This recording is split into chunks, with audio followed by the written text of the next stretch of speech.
I think really what you witness, as I've witnessed on this journey for 2 years, is that there are so many people from so many different backgrounds that are seeing Shefa as like a rallying cry that's calling out to something in their neshama, that they're looking for a way to connect, a way to have devekis, a way to feel connected to their inner self, to their neshama, to their families, to the world around them.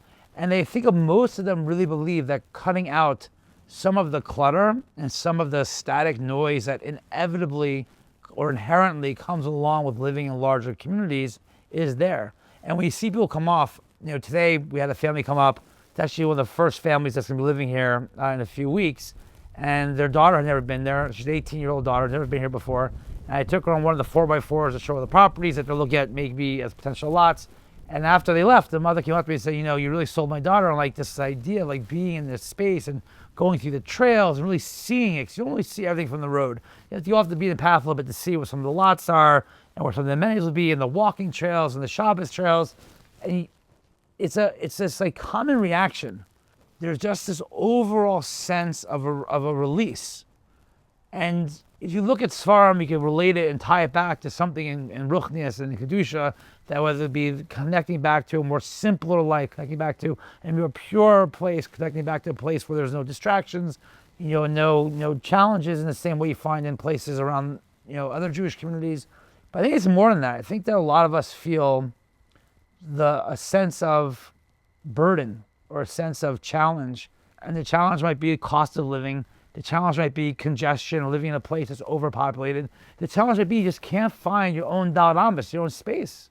And when people come here, the ones who are attracted to want to come here, the ones who want to get on a plane or hop in a car to visit us here, are the ones looking to find that space for themselves and for their family. I was talking to one couple from Bayswater tonight, and this was their first hour, 2 hours on the property.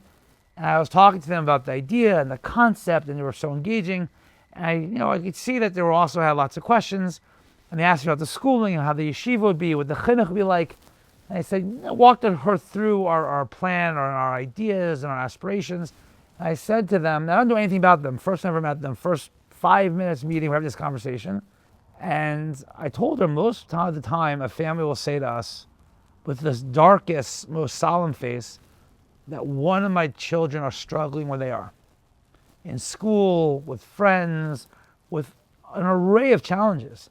And even though it might be only one child, but that one child has such an impact on the whole family dynamic that it brings the entire family into a place of challenge and struggle and doubt and sfekis and darkness. They just want to find a way to alleviate and give that child a path forward, and also give the family the ability to see that there's goodness and light that's coming into their family, and all that struggle and all that burden can be alleviated. And as I was saying this, they were nodding, and you can kind of know when someone's on the same page. And he said, it's exactly what we're going through. And I think, unfortunately, as most families have experienced, because our Jewish communities are so successful, and because they're so large, and because they have so many amazing things about them, there's inevitably a segment of the population that's just not connecting. And they may not be able to connect in that place. Each of us find our own way of expressing ourselves in Yiddishkeit through Torah and through Avoda and through Halacha and through Das Torah.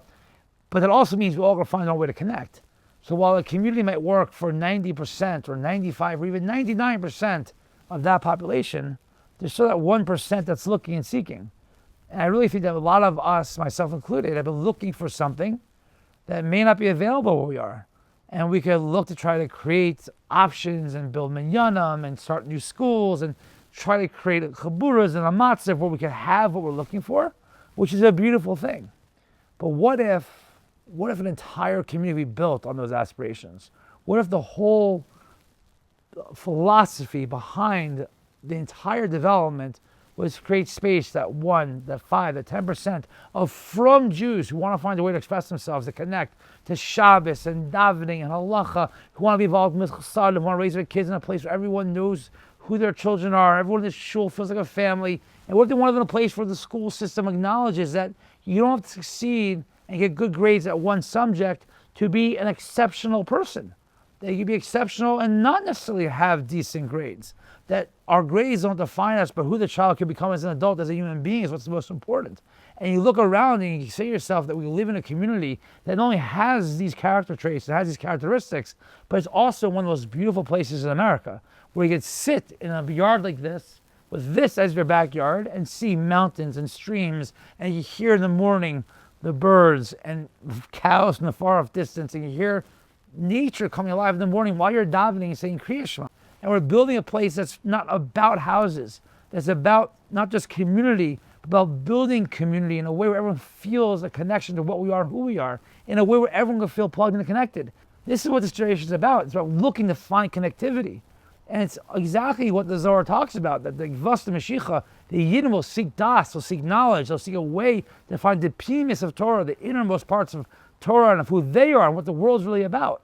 And what if we could create a dynamic in a place where we cut out all the distractions as best we can and allow you to connect to that moment, to that person, to that neshoma, to that part of that's crying out to find expression. And you can do that not just for you, but for your family. And allow your children and your spouse and your loved ones to connect in this place in this way, to rebuild or rethink and retool what a frum Torah community looks like.